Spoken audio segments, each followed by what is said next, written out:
Hi, this is Carmen, and I'm going to make over this old sewing desk. I was given this desk, and it had been kept in someone's barn for a couple years and was in pretty rough shape. It was dirty, but it also had a lot of damage, and the veneer on the sides was peeling away. It was so old and dry that I literally was able to peel it off in sheets. But unfortunately, underneath the veneer was just a really cheap piece of board that I primed, I sanded, I tried to kind of repair, but I decided what I needed to do was camouflage it. And a great way to do that is with stencils. So I had a gift certificate to Michael's, so I picked up some of this Venetian Plaster by Up Paints, and it's in the color Foggy. And then I had a stencil that I wanted to try. I think I picked up the stencil just at Walmart, nothing fancy or expensive, but it's a long rolled stencil.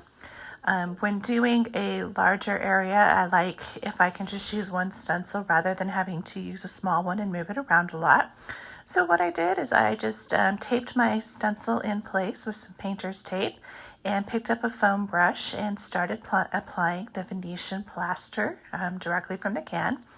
I like to use something a little bit thicker when I'm doing a stencil because thin paints tend to run underneath it and you have to be really super careful to get crisp lines. I've never used Venetian Plaster for stencils before, so this is a first. But I think the little bit of texture will help to hide the flaws that are on the side of this desk. So far, so good. It's going on really easy, as you can see. The color, it's called Foggy, and it's kind of a moss green color is how I would describe it. It's a nice neutral. So speeding things up a little bit for you here, you can see I'm just going down the piece, making sure that I fill in all of the spots, get it right up to the edges, but don't move the stencil so it won't go underneath. And here we go.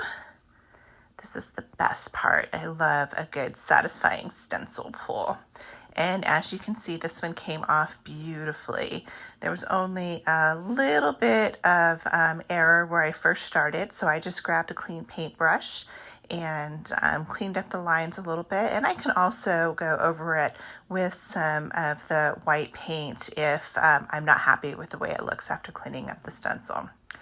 So funny thing is, after I removed the stencil that I had taped in place, I figured out that it was actually a stick-on stencil, and I removed the film from the back of it, and it adheres to the desk and stays in place very nicely while I do my stencil.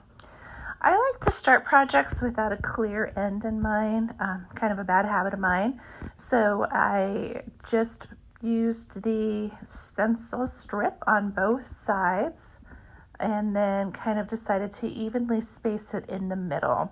It will be a little bit wider strip of white in the middle, but I think it'll work out fine rather than making sure that all 4 rows were exactly evenly spaced. I did not clean the stencil in between applications. I think that's one of the nice things about using the Venetian Plaster because it is thick and it doesn't run. It didn't go underneath the stencil, so it didn't cause any smearing when I would remove the stencil and put it back in place. You can see this is the 3rd application, and it's still providing me very crisp lines, and the little adhesive on the back of it is working really well. Just got to get right up here on the top, and then we'll remove this one and get ready to do our 4th row on the side of the desk. It has a light texture, not a huge texture, but like I said, it's just enough that it kind of camouflages and hides the damage to the piece of wood beneath it. So when I placed this one into place, I did go ahead and I eyeballed it to try to get it even with the other side, and then I grabbed my measuring tape real quick just to make sure that the distance between the 2 on the right and the 2 on the left was close to equal. Probably not perfect, but most of what I do isn't perfect. It's perfectly imperfect. So you can see, measuring a little bit with the tape, it looks good. So then just repeated the process once I had the stencil stuck in place. Grabbed the can of Venetian Plaster and we'll fill in this final row. This product does dry to the touch pretty quickly, which was nice. It's thick enough that it doesn't move around, and it dries fast enough that I didn't have to wait in between applying the different rows. I did them just one right after the other, and I really wasn't worried about smearing or bumping or causing any damage.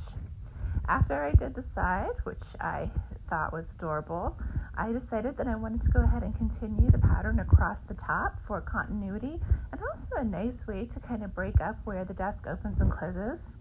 Look at that, almost perfect lines. And I have to say, this reminds me a little bit of some of the Pyrex plates that I grew up that had that cute little green leafy pattern around the edge. So here's what the desk looked like when we were done. It went from being that old, outdated to modern and shiny.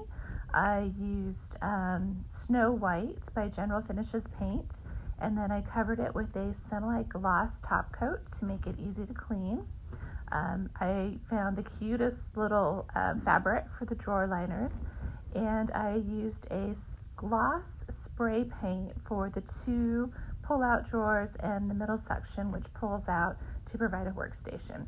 It's actually supposed to be flipped over so that bar is facing down, but it's hard to film and move things. So here we go. I'm very happy with the way this turned out. I think it will be a great addition to a child's bedroom or for a craft desk. Make sure to like and follow. Thank you.